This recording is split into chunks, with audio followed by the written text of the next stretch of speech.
February 14th, 2025. Memorial of Saints Cyril, monk, and Methodius, bishop.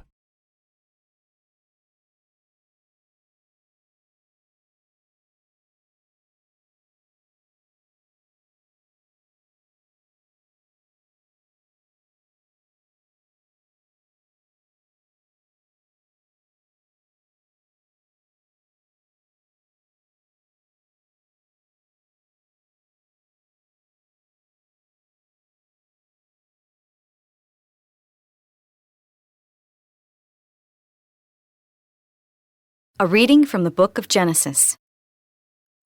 Now the serpent was the most cunning of all the animals that the Lord God had made. The serpent asked the woman, "Did God really tell you not to eat from any of the trees in the garden?" The woman answered the serpent, "We may eat of the fruit of the trees in the garden. It is only about the fruit of the tree in the middle of the garden that God said, 'You shall not eat it, or even touch it, lest you die.'" But the serpent said to the woman, "You certainly will not die. No, God knows well that the moment you eat of it, your eyes will be opened, and you will be like gods, who know what is good and what is evil." The woman saw that the tree was good for food, pleasing to the eyes, and desirable for gaining wisdom. So she took some of its fruit and ate it. And she also gave some to her husband, who was with her, and he ate it. Then the eyes of both of them were opened, and they realized that they were naked. So they sewed fig leaves together and made loincloths for themselves. When they heard the sound of the Lord God moving about in the garden at the breezy time of the day, the man and his wife hid themselves from the Lord God among the trees of the garden. The word of the Lord. Responsorial Psalm. The response is, "Blessed are those whose sins are forgiven. Blessed is he whose fault is taken away, whose sin is covered. Blessed the man to whom the Lord imputes not guilt, in whose spirit there is no guile. Blessed are those whose sins are forgiven." Then I acknowledged my sin to you. My guilt I covered not. I said, "I confess my faults to the Lord," and you took away the guilt of my sin.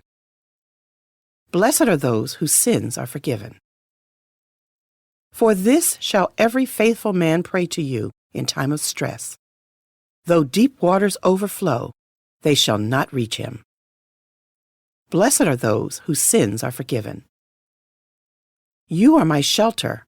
From distress you will preserve me. With glad cries of freedom you will ring me round. Blessed are those whose sins are forgiven.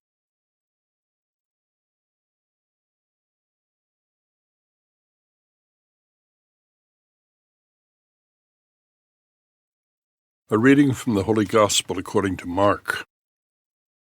Jesus left the district of Tyre and went by way of Sidon to the Sea of Galilee into the district of the Decapolis.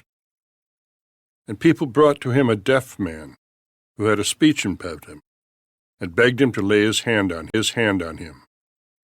He took him off by himself away from the crowd. He put his finger into the man's ears and, spitting, touched his tongue.